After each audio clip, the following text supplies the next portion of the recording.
A uniform wire having a resistance of 1 ohm is bent in the form of a rectangle of sides 8 cm and 2 cm. एक wire जिसकी uniform resistance 1 ओम है, उस wire को bent करके एक rectangle में convert कर दिया। रेक्टेंगल की जो लॉन्गर साइड है उसकी लेंथ 8 सेंटीमीटर है और जो शॉर्टर साइड है उसकी लेंथ 2 सेंटीमीटर है। How would one calculate the effective resistance of longer side, shorter side and resistance between 2 points of diagonal. इस रेक्टेंगल की जो लॉन्गर साइड है उसकी रेजिस्टेंस क्या होगी, जो शॉर्टर साइड है उसकी रेजिस्टेंस क्या होगी, और जो डायगोनल है उस डायगोनल के जो दो एंड पॉइंट्स हैं ए और बी, उन दो एंड पॉइंट्स के दरमियान रेजिस्टेंस क्या होगी। तो यहाँ पर देखें, सबसे पहले तो हम इस पूरी रेक्टेंगल की जो लेंथ है उसको कैलकुलेट करेंगे। और अगर आप देखें तो 8 centimetre, 2 centimetre, 8 centimetre into 2 centimetre, तो इस पूरी रेक्टेंगल की लेंथ या जो पेरीमीटर है वो हमारे पास आ जाएगा 20 सेंटीमीटर। इसका मतलब हुआ कि इस 20 सेंटीमीटर लेंथ की जो रेजिस्टेंस है वो कितनी है, 1 ओम है। क्यों? क्योंकि इसी 1 ओम की वायर को ही हमने बेंट करके एक रेक्टेंगल बनाई और उस रेक्टेंगल की जो लेंथ है वो 20 सेंटीमीटर है।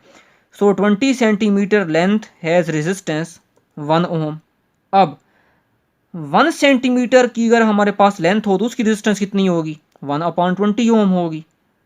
अब अगर 8 सेंटीमीटर की कोई लेंथ हो तो उसकी रेजिस्टेंस कितनी होगी, तो 8 सेंटीमीटर लेंथ की रेजिस्टेंस होगी हमारे पास 8 मल्टीप्लाइड बाय 1/20।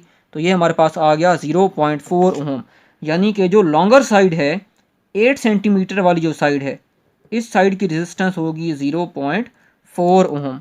बिल्कुल इसी तरह से जो शॉर्टर साइड है, जो 2 सेंटीमीटर वाली साइड है, उसकी रेजिस्टेंस कितनी होगी, 2 मल्टीप्लाइड बाय 1/20 यानी कि 0.1 ओम। सो इस साइड की रेजिस्टेंस हमारे पास आ जाएगी जी 0.1 ओम। तो ये हमारे पास आ गई लॉन्गर साइड की रेजिस्टेंस और शॉर्टर साइड की रेजिस्टेंस। अब resistance between and points of diagonal वो कितनी होगी, तो देखें यहाँ पर ये हमारे पास डायगोनल के दो एंड पॉइंट्स हैं। ये इमेजिनरी लाइन यहाँ पर डायगोनल को शो करवा रही है। तो इस साइड की रेजिस्टेंस कितनी है, 0.1 ओम। इस साइड की रेजिस्टेंस कितनी है, 0.4 ओम। सो ये 0.4 ओम, ये 0.1 ओम, दोनों किस में है, सीरीज़ में है। तो टोटल रेजिस्टेंस कितनी हो जाएगी, 0.5 ओम। सो ये मेरे पास है टर्मिनल ए और ये हमारे पास रेजिस्टेंस आ गई 0.5 ओम। इसी तरह से 0.4 ओम, 0.1 ओम, तो इस साइड की रेजिस्टेंस भी कितनी हो जाएगी हमारे पास, क्योंकि सीरीज़ में है तो 0.5 ओम। और ये हमारे पास इनका जो एंड पॉइंट है डायगोनल का जो कि बी है। अब 0.5 ओम 0.5 ओम दोनों पैरेलल में है। So in between point A and B हमारे पास इक्विवेलेंट रेजिस्टेंस आ जाएगी 0.5 ohm divided by 2। So equivalent resistance between two ends of the diagonal of a rectangle having length 8 cm and 2 cm is 0.25 ओम। देखें square में क्योंकि हमारे पास तमाम sides की लेंथ बराबर होती है तो वहाँ पर जस्ट हमने रेजिस्टेंस को 4 बराबर पार्ट्स में डिवाइड कर दिया था।